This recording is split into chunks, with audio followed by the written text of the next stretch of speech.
በከፍተኛ ሁኔታ እያወዛገበ ይገኛል። እንዴት ይቀበር ስላችሁ ምናልባትም አንዳንድ ሰዎች የቀብር ደግሞ ምን አይነት አለው ልትች አላችሁ። ግን በብዙ ጊዜ ቀባሪ ከሌለ ሬሳ የመቃጠል ሁኔታ አለ በስቴቶች በአሜሪካ ስቴቶች። ስለዚህም ይሄን መረጃ ነግራችኋለሁ። በድምፃዊነትና በአክቲቪስትነቱ የምናውቀው ሰለሞን ተካልኝ ብዙ ጊዜ እንደምታውቁት ሁላችሁም ህይወቱ ሙሉ በአወዛጋቢነት የቆየ ነው። በተለያዩ ጊዜያት ሲያወዛግብ ቆይቷል። 4-5 ጊዜ እኛ እንኳን ሹክሹክታ ሰርተንበታል። መጀመሪያ የቅንጅት ደጋፊ ሆኗል። ከዛም ኤርትራ ሄዷል። ከኤርትራ ደግሞ እንደገና ኤርትራ ደግፎ እንደገና ደግሞ የኢሳያስ አፈወርቂ ተቃዋሚ ሆኗል። ከዛም ኢህአዴግን ተቃውሞ ደግሞ እንደገና ኢህአዴግ ደጋፊ ሆኗል። ከዛ ደግሞ እንደገና የህወሓት ደጋፊ ሆኖ ደግሞ እንደገና በሰሜኑ ጦርነት ደግሞ ከትግራይ ህዝብ ጎን ቆሞ ተመልክተነዋል። ከዛ ደግሞ የትግራይ ጦርነት ካለቀ በኋላ ደግሞ ለአብይ አህመድ መንግስት ድጋፎችን ሲያሳይ ደግሞ እንደነበር እናውቀዋል። እና የተለያየ የፖለቲካ ሁኔታ ውስጥ ነበር ያለፈው ሰለሞን ተካልኝ። በዚህ ሁኔታ ውስጥ እያለ ግን ህይወቱ ማለፉ ይታወቃል። አሁን ደግሞ ሰለሞን ተካልኝ ከሞተ በኋላ የት ይቀበር የሚለው አንደኛ አወዛጋቢ ጉዳይ እንደሆነ ነው ከኮሚቴው የሰማ ነው። እንደ ምንጮቻችን ገለጻ ሰለሞን ያደገውና ብዙ ጊዜ የኖረው በመቱ ከተማ በኢሊባቡር አካባቢ ነበር። ሆኖም ግን ሰለሞን መቀበር ፈልጋሉ ብሎ ብዙ ጊዜ የሚናገረው በአማራ ክልል በሰሜን ሸዋ አካባቢ ነው። አሁን ሰለሞን ከሞተ በኋላ በኮሚቴው ውስጥ ባሉ ሰዎች ሰለሞን በህይወት ዘመኑ በሰሜን ሸዋ አካባቢ መቀበር ይፈልጋል፣ ስለዚህ እዛ እንቅበረው የሚል ጥያቄ አንስተው ነበረ። ሆኖም ግን የተፈጠረው ነገር ምንድን ነው? ሰለሞን ተካልኝ በህይወት ዘመኑ ላይ በነበረበት ጊዜ የአማራን ህዝብ አዋርዷል። በተለይም አማራ ሆኜ ባለመፈጠሬ ደስተኛ ነኝ፣ የተለያዩ ነገሮችን ተናግሮ የአማራን ህዝብ አስቀይሟል፣ ክዷል፣ ብዙ ነገር ብሏል። እና ሬሳ ይዘን ብንሄድ ማን ነው እዛ አካባቢ ላይ የሚቀበለን? ስለዚህ መንገላታት ነው። እንደገና ደግሞ ሬሳ ይዞ ለመሄድ የሚፈልግም ሰው ስለሌለ ይህንን ነገር አናደርግም በሚል በሰሜን ሸዋ አካባቢ ሊደረግ የነበረው ቀብር ውድቅ እንደተደረገ ሰምተናል። ከዛ ቀጥሎ ሁለተኛ የቀረበ ደግሞ ብዙ አርቲስቶች በሚቀበሩበት በቅድስት ስላሴ ቤተክርስቲያን በአዲስ አበባ ይቀበር የሚለው ከአትላንታ ሬሳው ሄዶ እዛ እንዲቀበር ማለት ነው። እዛም ደግሞ የኢትዮጵያ ኦርቶዶክስ ቤተክርስቲያንን በዚሁ በፖለቲካ እንቅስቃሴ ወቅት ለበርካታ ጊዜያት ሲሳደብ ነበር፣ ሲያዋርድ ነበር፣ ቤተክርስቲያኗን ሲያንጓጥጥ ነበር፣ ብዙ ነገር ተናግሯል። እና ቤተክርስቲያንን በብዙ መልኩ የካደ ስለሆነ እንዴት አድርገ ነው ቤተክርስቲያን ስለተቀበለው የምችለው? እንዴት አድርገን ነው አዲስ አበባ የምንወስደው? ማንስ ነው አዲስ አበባ ሊቀበለን የሚችለው? ከአትላንታም ደግሞ እንደዚሁ ኃላፊነቱን ወስዶ ሬሳውን ይዞ ሄዶ ሊያስቀብር የሚችል ማን ሊሆን ይችላል የሚሉ የተለያዩ ነገሮች ከተነሱ በኋላ እሱም የሚሆን ነገር እንደሆነ ተገልጿል። ሰለሞን ኢትዮጵያዊ አይደለውም ሲል ነበረ። ስለዚህም ኢትዮጵያዊ አይደለም እያለ እንዴት አድርገን ነው አስከሬኑን ወደ አዲስ አበባ ይዘን የምንሄደው የሚሉ ጥያቄዎችም በኮሚቴው ተነስተዋል። ይህን ሁላ በሚደረግበት ጊዜ ደግሞ እንደገና ደግሞ ገንዘብ ያስፈልጋል። አስከሬኑን ወደ ሀገር ቤትም ለመላክም እንደገና ደግሞ እዚህ በአሜሪካ ለመቅበርም ገንዘብ ያስፈልጋል። ስለዚህ የገንዘብ ማሰባሰቢያ በኦንላይን ለማድረግ ታቅዶ ነበር። ይሄም ደግሞ ሊሳካ አልቻለም። ስለዚህም በአትላንታ አካባቢ የሚኖሩ የትግራይ ኮሚኒቲ አባላት እነሱ በኮሚቴ ውስጥ ገብተው በተወሰነ መልኩ የገንዘብ ማሰባሰብ እያደረጉለት እንደሆነና ቀብሩንም እነሱ በሚያሰባስቧቸው ገንዘቦች የፊታችን ቅዳሜ በአትላንታ ከተማ ለመፈጸም እንቅስቃሴዎች እንዳሉ ምንጮቻችን ነገሩን። እዚህ ላይ እንግዲህ ሰለሞን ተካልኝ ሰላም ውድና የተከበራችሁ የአዜቴ ቤተሰቦች እንዴት ናችሁ? ሰላማችሁ ብዝት ትርፍርፍ ይበልልኝ። እኔ ጋር ሁሉ ሰላም እግዚአብሔር ይመስገን። እንዴት ናችሁ?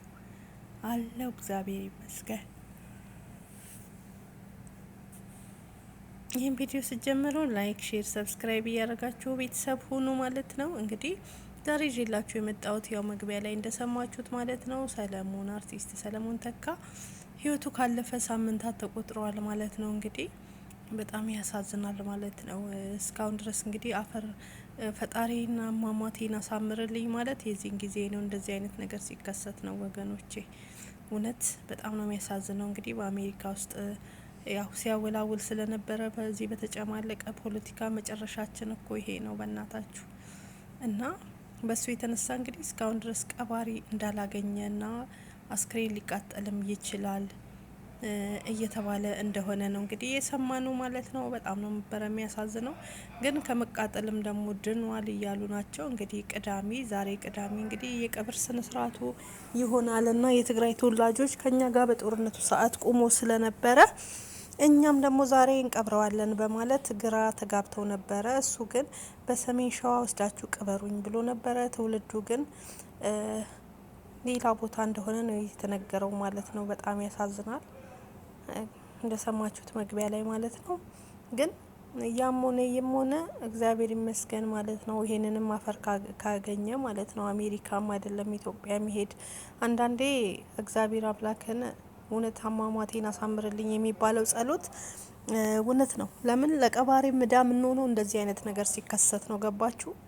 የሰው ልጅ ሞቶ አፈር እንኳን ይናፍቀዋል ማለት ነው። በተለይ በስደት ላይ የሚገጥመንን ነገር ፈጣሪ ወጥተን ከመቅረት እግዚአብሔር አምላክ ይጠብቀን ሁላችንም። የእውነቴን ነው ምለው። በጣም እኮ ነው ቅስም የሚሰብረው። አስባችኋታል? ከሞታችሁ በኋላ ራሱ ፍሪጅ ውስጥ እንደ ቋንጣ መበስበስ፣ አፈር እንኳን መቅመስ ሲያቅተን ማለት ነው። ስደት ላይ እኮ ያለን ሰዎች እኮ በቆማችን እየሞትነን ማለት ይቻላል። ወዳጅ ዘመድ የምንለው ስንኖር ብቻ ነው። ስንሞት ማናችንም ለማናችንም መሆን አንችልም። እዚህ ጋር እንግዲህ ሳምንት ሙሉ ገንዘብ ባለመገኘቱ ነው ሊቀበር ያልቻለ ማለት ነው። እና እስከ ይቃጠል እስከ ማለት ድረስ ደርሰው ነበረ ማለት ነው። በጣም ያሳዝናል። እውነት ኢትዮጵያን በጣም ነው የምናሳዝነው ማለት ነው። መጨረሻችን ፈጣሪ አምላክ ያሳምረለን። ዛሬ ሰው ነን። ሰለሞን እንግዲህ ያው ቆሞ ባለበት ሰዓት ብዙ ወዳጅ ጓደኞች፣ ዘመዶች ሊኖሩት ይችላሉ። ህይወት ካለፈ በኋላ ግን ማንም ለማንም ዘመድ አይሆንም እና እውነት ከባድ ነው እንደዚህ አይነት አደጋዎች። ያሳስባልም ያሳዝናልም ማለት ነው። ፈጣሪ ከእንደዚህ አይነት ነገር ይሰውረን እያላችሁ ጸሎት አድርጉ። በጣም ነው የሚያሳዝነው። እና ሚስቱ ለምን ዝም አለች ምናምን ሲባልም ነበረ። እንግዲህ ከባለቤቱ ጋር ቆይቷል የተፋቱት ተብሏል። ቆይተዋል ከተፋቱ እና ተለያይተው ነው ያሉት ተብሏል። የልጁ እናት ማለት ነው። 2 ልጅ እንዳለው አንዱ እንዳንድ ሴት ተነግሯል። በፎቶም አይተናል። እና ከባለቤቱም ተፋተዋል። ልጆቹም ባለቤቱ ጋር ነው ያሉት። ይሁን እንጂ ግን በጣም በሚያሳዝን ሁኔታ ቀባሪ እስከ ማጣት ድረስ ስንደርስ በጣም ያሳዝናል። ቅስማችን ይሰብራል ማለት ነው። ፈጣሪ ከእንደዚህ አይነት ነገር ሁሉ ይሰውረን መድኃኔዓለም ብላችሁ ጸሎት አድርጉ። ስሬስ ነው ምላችሁ ማለት በጣም ነው እኮ የሚያሳዝን እንዲህ አይነት ነገር። የሰው ልጅ አፈር ይናፍቀዋል እንዴ? ቀባሪ ይናፍቀዋል። ስሬስ አስባችሁታል? ሙተን እንኳን መቀበሪያ ስናጣ ለካ ስደት ላይ በቁም ነው የሞት ነው ማለት እንችላለን። አዎ እውነት ነው። አንዳንዴ ሰዎች እንደዚህ ሲሞቱና እንደዚህ አይነት ነገር ሲሆን ነው እኛ ምንፈራው። ለምንድን ነው? በህይወት እስካለን ድረስ በየቦታው ሁሉም ዘመዳችን ነው። ገንዘብም አለን፣ ስራም አለን። ስደት ላይ ያለን ግን እዚህ ጋር እኔ አሁን ህይወቴ ቢያልፍ ማለት ነው በሆነ ነገር የምር ነው ምለው ፍሪጅ ውስጥ ነው በሰብሰው ማን ነው ወደ ሀገር የሚወስደኝ? አስባችሁታል? ዝም ብዬ እኔ ራሱ ሳስበው ለካ በቁሜ ሞትንን ብዬ የሰለሞንን ነገር ሳስብ ሳምንት ሙሉ መቀመጥና የሚወራው አወዛጋቢ የሆነው ነገር ከዛ የራሴ ነገር ራሱ ማሰብ ጀመርኩኝ። ስሬስ ዛሬ አሁን ስደት ላይ እንደዚህ እየሰራው እግዚአብሔር ይመስገን ጤነኛውኜ ገንዘብም ስልክ ወዳጅም ዘመድም አለኝ።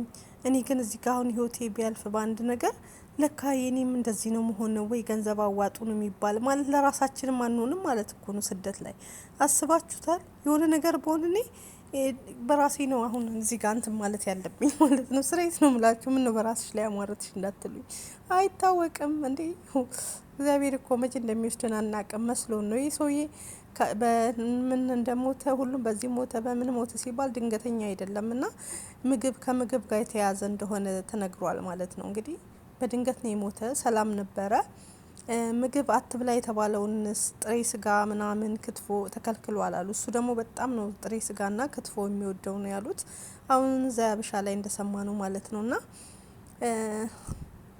በዛ ምክንያት ነው ከአመጋገብ ችግር ጋር እንደሆነ ነው ህይወቱ ያለፈው እንጂ በሌላ ነገር አይደለም። ገባችሁ? የምግብ ችግር ነው። ኖርማል ነበረ። ያስተላለፈውን ቪዲዮ ሰምታችኋል። ሁላችንም ሰምተን በጣም ያሳዝናል ያስተላለፈው እና ስለዚህ ህይወት እንደዚህ ናት። ገባችሁ? በፍቅር በሰላም አሁን እያለን እንዋደድ እንፋቀር ነው ምለው እኔ። ከሞትን በኋላ የበለጠ ይሄ ነው አሟሟታችን። እንደዚህ እንኳን ይከፋል ማለት ነው። ሰው እንኳን አይራራለንም። ገባችሁ? ለማይጠቅም ፖለቲካ በቃ ምንም ይኸው ጥሎን እንደዚህ በድንገት ለምንሄደው እርስ በርስ መባላታችን በጣም ያሳዝናል። እንግዲህ ነፍስ ይማር፣ ነፍሱን በአጸደ ገነት ያኑረው። እንግዲህ እግዚአብሔር አምላክ ደግሞ ያው ሰው ሙቶ ሙቶ ወደ አፈር ስለሆነ ያው ከአፈር ጋር እግዚአብሔር አምላክ ያገናኘው ነው ምለው። እውነት በጣም እናሳዝናለን። ሁላችሁም ለራሳችሁ ዘኑ ማለት ነው። ስደት ላይ ያላችሁ ሀገር ላይ ሞተ ሰው ሞተ አይባልም። አንዳንዴ ለምን ቢያንስ እንኳን በሰዓቱ ቶሎ ብሎ አፈር ያገኛል። እኛ እኮ አፈር እንኳን አናገኝም። ብር ተሰብስቦ ተለምኖ ሳምንት 15 ቋንጣውነን ከዛ በኋላ እኮ ነው ወደ ቀብር እንኳን የምንሄደው ማለት ነው። እና ይሄን ስታስቡት በጣም ያሳዝናል። እንግዲህ ዛሬ ቅዳሜ ይቀበራል ተብሏል። ከተቀበረ ምሰየውን እንሰማለን። ሀሳብ ካልተቀየረ ገንዘብ እየተሰባሰበ ነው። የትግራይ ልጆች ገንዘብ ሰብስበው ሊቀብሩት ነው ተብሏል። አዎ ይሄ ከእግዚአብሔርም ይገኛል። የሞተ ሰው ኃጢአቱን እግዚአብሔር የትኛውም ቢሆን ቢያዋጣ ደስ ይለኛል። ለምንድን ነው ሰውየው ህይወቱ አልፏል። ከዚህ በኋላ ቋንጣ አይሆንም፣ አይዘለዘልም። ስለዚህ አፈር ማግኘት አለበት። ሁሉም ሰው የራሱን ብሔርም ሃይማኖት ሳይመርጥ አዋጥቶ ለአፈር ያብቃው። ኃጢአትም ካለው ስራውን እዛው እግዚአብሔር ጠብቀው። እግዚአብሔር ቤት ሂዷል፣ እውነቱ ቦታ ሂዷል። ገባችሁ? እዚህ ምድር ሲጀምር የውሸት ናት። ስለዚህ ሰውን መውቀስ ምናምን በዚህ ሰዓት አያስፈልግም። እኔን ራሴ እንዳየሁት የሞተ ወቃሽ መሆን ደግሞ መጥፎ ነው። ምክንያቱም ይህ ሰው ክፉስ ነገር ከሰራም ያው ሰማይ ቤት እግዚአብሔር አለ። ስለዚህ ጠያቂው እሱ ከሰማይ ስላለ ክፉ ነገር አንስራ ላለው ነፍስ ይማር። የተቀየማችሁትም አፉ በሉት፣ ይቅር በሉት እላችኋለሁ። ሰላማችሁ ይብዛ። ወዳችኋለሁ። አሟሟታችንን ፈጣሪ ያሳምርልን። የሞተው በመመጋገብ ጉዳይ ነው። እንግዲህ እንደዚህ ነው ተብሏል። ሰላማችሁ ይብዛ። ላይክ አርጉ፣ ሼር አርጉ፣ አበረታቱኝ። ወዳችኋለሁ። ለእኔም ጸልዩልኝ። ጉንፋን ይዞኛል። ድንገት ሽው እንዳለ እንዴ አንዳንዴ እኮ ቪዲዮ ሳልሰራ የቀረውለት በቃ እቺ ልጅ አልፋለች በሉ ማለት ነው። አይታወቅም። ቀልድ አሁን እኮ መፍራት ጀምሬ ያለሁ እኔ ራሱ ኮሽ ሲል ወይኔ ልትወስደኝ ነው እንዴ ማለት ጀምሬ ያለሁ። አይታወቅማ። አሁን ላይ በጣም ያስፈራል ጊዜው። በድንገት ነው ሰው ልም እያለ ያለው እናቴ